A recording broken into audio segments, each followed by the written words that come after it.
Good morning. Just to recap, since Saturday, Sunday we took off.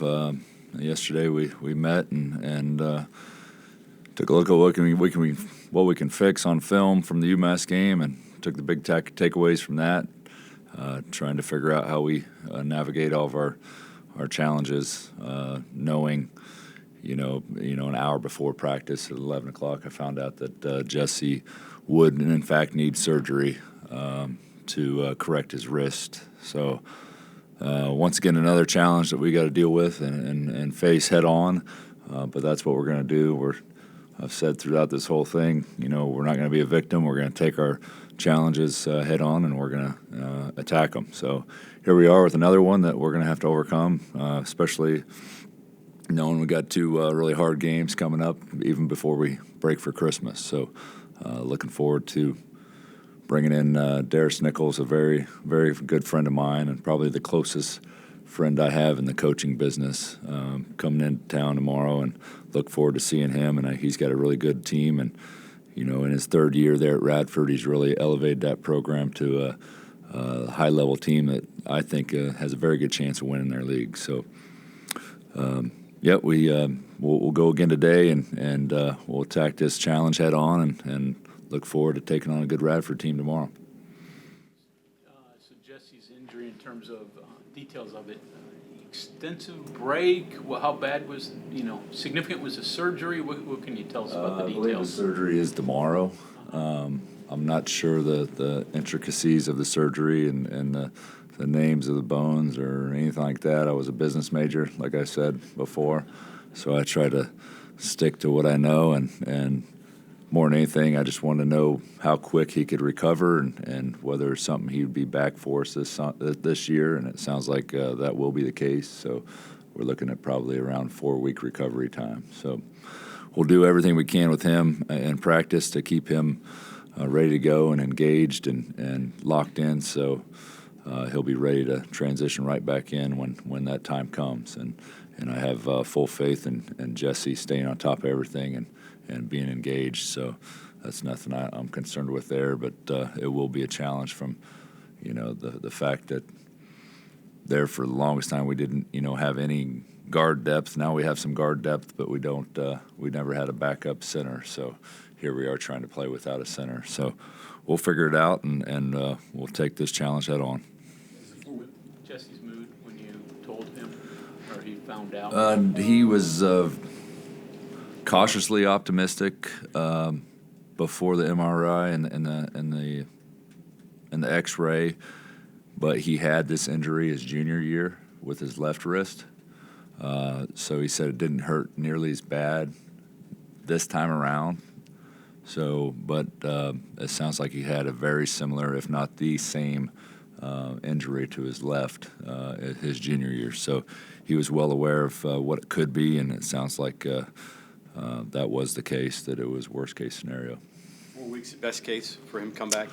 That's just the timetable I've been told at this point. So I'm guessing that's probably the minimum recovery time.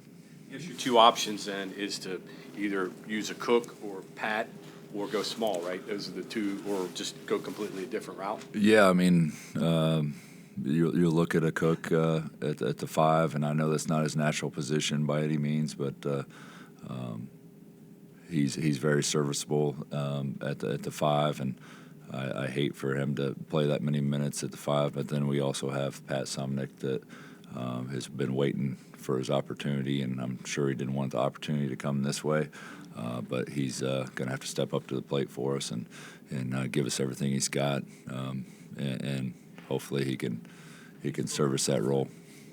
You spoke to the officials about, before he got hurt, about the way he was being promoted during that game.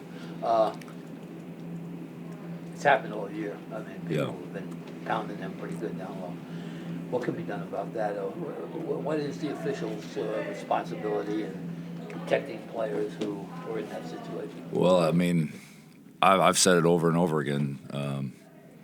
That's people's strategy against us. They know we don't have a backup big, and anybody with any depth was going to completely, use their depth to be as physical as possible with Jesse. And I think it started in the SMU game down in Fort Myers. I thought that's when they really started to take advantage of us and understand that that would be our kryptonite by just completely using their depth to foul him. And what I can do about it, there isn't a lot I can do about it, but I can vocalize it the best I can.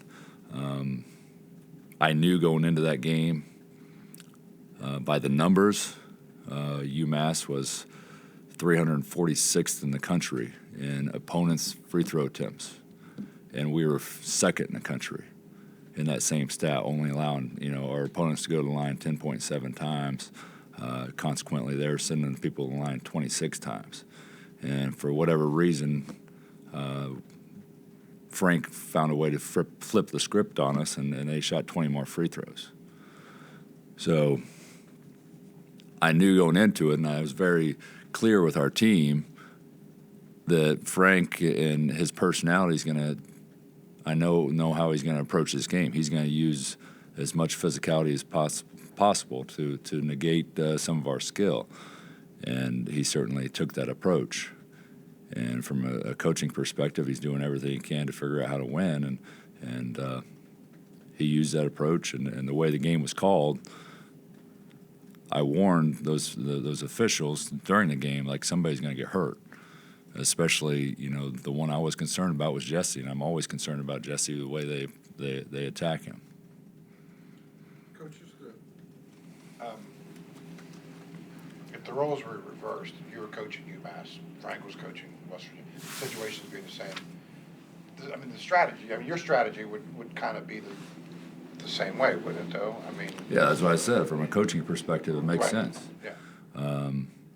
So you feed off how the game is called to figure out whether you need to make adjustments or whether. So it was critical how the game was going to be called, and they allowed it to happen, and consequently here I am without an all Big 12 center that I don't have any depth for to replace. So it's unfortunate. It's very unfortunate. When you guys met after the game, was that part of any conversation, you and Frank? Yeah, it was part of the conversation. Was it? It was a brief part. You said before the game he's a friend of yours. Yeah, is he still? He'll always be a friend of mine. He's been very loyal to me and a mentor of mine. And I don't think by any means they had any intention of hurting Jesse Edwards. They knew they were going to be very physical with Jesse Edwards, and consequently, the way the game was called, he gets hurt. Is he now? Is he better? He's not 100%. He went yesterday, and you could tell it wasn't Raekwon at his 100% level, but he's getting there. He's certainly on the mend. So hopefully I see even more improvement today, and so I'm excited for him that things are going in the right direction for him in terms of his health. So even the entire day on Saturday, he warned that he thought he wouldn't be able to play, but I said, well, let's pump the brakes, figure out what we can do for you throughout the day. I didn't bring him to shoot around, let him rest, and by the time we were loading the bus and heading in, he was getting ill, even walking into the building. So I knew at that point that he wouldn't be able to go today, and being down 13 pounds, and I'd be doing a disservice by throwing him out there in the condition he was in, or forcing the action, so to speak. Plan to play him Wednesday? Yes, 100%. Can he play a small forward position or more shooting guard? Necessity may dictate. Yeah, it's typically who you can guard in terms of your position in basketball, and he can guard 1, 2, or 3. So obviously he's not going to be the one handling the ball by any means, but he can guard the 2 or the 3. So that's not a problem there. Darius doesn't have a super big starting lineup, but he does bring bigs off the bench. But if you look at him, they got 3 guys that can shoot threes. They got a guy that's blocked 25 shots, and they got a guy that's grabbed 44 offensive rebounds. So there's some unique challenges with them, aren't there? No, certainly their bigs are like they do a lot of the intangibles. I think his biggest strength are those three guards, especially in the starting lineup, and they got some good guards that come off the bench as well. But their bigs play their role to what they can give their team, and they certainly play that at a high level. We talk about it as basketball coaches all the time. Excel in your role. That's how you help a team win. And he's got guys that are excelling in their role and bought in, which is, it's you look at coaches and trying to build a program, and it's usually year 3 when they really start to peak, and they're starting to peak, and they're playing really, really well. They're playing good basketball. Coach, with the situation that Noah and Kerr, when they were sitting out, and obviously they practiced, but there were other things you had to get ready for. With the way they played Saturday, any of that surprise you, considering the situation that they had been in, and then moving forward, I'm sure there's probably some thoughts on what they can accomplish moving forward. Yeah, going into it, none of us in our wildest dreams thought Noah would be playing this year, and so he put a lot of his focus and energy into helping us on the scout team. And we didn't get him nearly the reps that we would have got knowing that he's going to be, thrown into the fold. He would have been getting all kinds of reps knowing that was coming. So we primarily kept him, if we were going to get extra reps at the point guard, it was kind of going to be JB, or it was going to be Kobe and Kerr. So not knowing, so we kind of did ourselves a disservice. I guess, we had no idea. So we used him where we could use him when we thought it'd be benefit the program, and that's primarily on scout team. Has he done a good job of keeping up with what we're doing offensively? I think he's got a high enough IQ to pick it up really fast. He certainly doesn't know it as well as those other guys that got so many reps. But he was a pleasant surprise, and we didn't throw out a lot of sets out there, if you noticed, during that game, because we had a lot of new guys out there. So you got to have 5 guys on the same page. So we kind of simplified the offense, and Noah's he's a challenge to guard and stay in front of. He's as quick as anybody. Is his first step and getting into the paint, and he really gave us a different dynamic. So. I'm excited to continue to, get him into the fold, and him and Kerr on the floor at the same time. That'll be something you'll see more and more of. All year, your biggest problem's been rebounding. Yeah. And now you lose Jesse. How do you approach that problem? I mean, you say you're not going to be a victim. So Yeah, well, we keep drilling it, and hope it gets through their head. We continue to tell these guys going into these games. Until we buy in on the rebounding, we're going to struggle. We're going to struggle to beat anybody. So it's certainly a buy-in thing. A lot of rebounding is effort and discipline, and we haven't shown that just yet, where we're consistent. And now you're losing your leading rebounder. Hopefully that wakes those guys up that really realize that this is truly, truly important as a key to victory each and every night. With Noah, is it kind of like a crash course now for him? And he played 18 minutes the other night. I'm guessing he could probably maybe go a little bit more than that moving forward. When you say crash course, we're transitioning 3.5 guys in. Right. So Raekwon's coming into the fold. Noah's coming into the fold. So maybe 3/4 of the stuff that we've ran in the past, that everything went through Jesse Edwards, that's going to go away, or it's just going to be tabled for a month. Yeah, it's not like that's something we can force the issue on like we did in the past. Our bread and butter there, so to speak. So much was going through Jesse and playing inside out, and now offensive approach is going to have to take a left turn. I was going to ask you that. You went into the season with a plan that had Jesse as a big part of it. Is Is it going to have to force you to be a little creative? So much for having a plan, right? What's the point of planning anymore? So it's a day-to-day thing. You know, you accept the challenges and you try to navigate them. And you know, I had great meetings with the staff leading up to this, you know, the fall, and this is what, you know, we have as a roster, and let's put together the best course of action offensively. But every time you get saddled with a challenge, Raekwon's not playing, Kerr's not playing. You know, you see light at the end of the tunnel. You got your whole roster coming, and then Jesse gets hurt, and you still haven't played with what you anticipated being your starting five. But what you do have coming back, I mean, the strength of this team is probably going to shift to being more guard-oriented. Yeah, Perimeter-oriented. it certainly will. Perimeter-oriented. And, you know, I keep on saying I want to play fast, and we certainly got the guards to do it now. And now can we rebound? Can we finish possessions so we can get out and run? That's going to be the biggest challenge for us right now. Josh, is there like some mad science involved here? Like just get in the lab and do your different lineups? And I wouldn't say mad science. I mean, there's only so much you can do. You have one, you know, we found the news out an hour before practice yesterday. So you go with what you got in the playbook, and you kind of simplify things.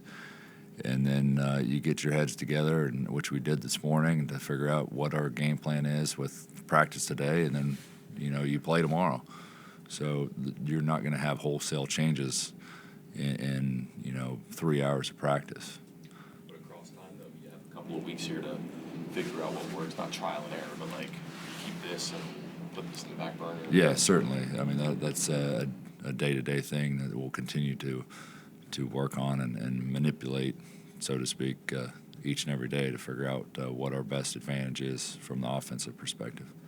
You go into it saying, okay, maybe not my best 5 players, but the best 5 together. Is that how you're going to have to look at it? Yeah, probably. You know, I haven't quite made a determination who's going to be my starting 5. I have an idea, but I want to make sure, you know, everything works correctly today in practice. You know, if there's synergy with that group, I'll stick with them and figure out who's going to give me that spark off the bench, because as a coach, you always want to figure out, you know, somebody that can change the game coming off the bench. And maybe that guy might be 100% worthy of starting, but if you want to help sacrifice for the good of the team, you put that on the back burner and you say, okay, I'm going to accept my role. I'm going to accept my role, and I'm going to take it on, and I'm going to excel in that role. What does Jesse's absence mean for Quinn's role? How does it affect him? Well, I don't see him really. It's not going to change much. His role changes more due to the fact we got more guard play in there. We got more scoring options in there from the guard play. So we won't have to rely on him as much to isolate him, and the offensive game can kind of come naturally to him rather than forced. Sometimes we had to force the issue with Quinn because he could create a bucket for the team. You know, with his guard skills at his size, it was very helpful. And so I don't see him by any means sliding down and playing the 5 and playing small if that's what you're trying to get to. So we're just going to have to certainly work with a cook and try to get him as maximize his minutes and efficiency and get Pat in there and get him as much confidence as possible. Go ahead. When Raekwon is at his best, what does he bring for your team? He's probably our best athlete. He's so quick-twitched. Even Raekwon, when he makes a bad decision defensively, he can recover so fast. So not only is he hard to go by, he's a natural scorer. He's a natural athlete. He can run. He can jump. He can create his own shot, which that's one of the hardest things in college basketball to do, is get your own shot. And say there's 10 seconds left on the clock, he can go get a shot. He can rise up and get a mid-range shot or lift up quicker than most guys on our team, and maybe majority of all guys on our team. So he gives us that different dynamic, and I'm looking forward to trying to get him back in the fold as quickly as possible. A couple of weeks ago, you said that you were keeping your eyes open for addition at the semester break, but that was before Raekwon got his eligibility, and obviously Farrakhan. So does that change? You're looking for somebody, or are you still looking for somebody? Still looking. I mean, certainly if a big that it could help us right away, I mean, that's way more attractive than it was a week ago. A week ago we were thinking, would we have Raekwon? Would we have Noah? And do we need guard depth? And trying to figure out a guard out there that could help us immediately.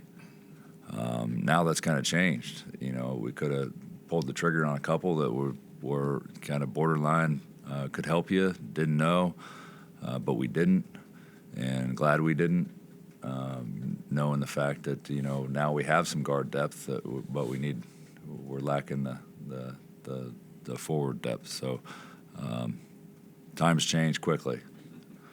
And I think Darius, I look back at, I remember when Kerr got his suspension, he heard the news, and he's always the one that's quick to call me and give me advice, and he puts things in perspective probably better than anybody I have in my my coaching circle. So I remember him saying, and I think I quoted it, it's like, just ride those waves, Coach. Get on that boogie board and ride those waves. So he's got a great approach to it, and we speak to each other weekly, if not more, and he does a really good job of checking in on me, and he's truly a great friend. I suspect you're ignoring his advice this week. Yeah, I called to get a scouting report on Sunday, but he didn't answer, and so I was watching Teddy's game, and he called, and I was trying to get some details from him, but The wells run dry this week. yeah, he's tight-lipped this time. And I got a text from James Herring yesterday after the radio show, and I was careful what I said because I know how diligent a worker he is. So he listened to the radio show too. If he could get a little tidbit of any advantage he could get, he would get it. And so he texted me. Some misinformation out there. Yeah, and I said, does not surprise me that you listened to that. So. Coach, this is going to be kind of a tough question, and I don't think there's really anyone that can kind of understand the situation you've been put in this year.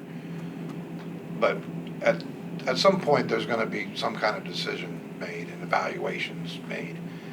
Do you think there's any fair way possible to evaluate what you've accomplished here, in the sense that, you didn't have a starting point guard for X amount of time, and you didn't have Raekwon, and now you're not going to have Jesse for a month? I mean, I don't think there's any fair way to evaluate you under those circumstances, but I don't know. It's a good question. I just continue to take the approach, I'm going to make the best decisions possible for the people in this program I'm representing, and continue to do the right thing in terms of who I'm representing. I know I'm representing a hardworking group of people in this state, 1.8 million people that go to work every day and grind. That's the same approach I'm going to have. And I'm going to represent this university the best way I can and make good decisions for this university when I'm at the helm. How they judge me on that's totally up to someone else. I'm going to be true to my character and my beliefs and the way I want to run things and do the things the right way, and that's all I can do. Josh, the nature of all the stuff you've been through, like coaches do work with each other sometimes for advice on, like scouting, right? But the outreach to you from people, eligibility issues, medical stuff, how to handle that when you don't know, all the stuff you've been through is kind of unique to this particular situation. Are you surprisingly popular? I know that makes sense, but like, are you surprised, or is that even existing when people are coming out of the woodwork to ask you questions about how they do things that maybe 6 months ago you never thought you'd have to deal with, because they are so unique to the situation? Yeah, there's been so many situations that are completely unique. I mean, going into it, and I remember when I got the job, and I was excited and ready to take on anything and everything, and I had no idea going into the job I would be saddled with so many challenges. But I mean, what do you do other than look at it as a complete growth opportunity for myself and everybody involved in the program? You know, we were down 18 against UMass, and they certainly could have, you know, folded and acted like a victim, but that's not the approach I've ever relayed to them. So we're going to fight and fight to the bitter end, no matter what situation we're saddled with. Darius is one, but I mean, is it hard to get advice on these things? Because like the Cook's condition, I mean, who do you go for that? Or like now with Jesse, okay, like my center is pulled out in the middle of the season. These are all, some are basketball issues, but some are not. Like, I mean, Darius gave me advice on that one with the Cook. I mean, he had they dealt with Keontae's situation, and they were close. So he gave me some advice on that. Not that from a coaching perspective, not from a medical perspective by any means, but there's a lot of things as a coach, and especially in the big chair at the end of the hallway that you deal with that you would never really believe was, you know, part of the job description. So, you know, and that's part of it. You know, 95% of it has nothing to do with X's and O's. It's all about leading your program and lead them in the right way. Coach, thank you. Thank you.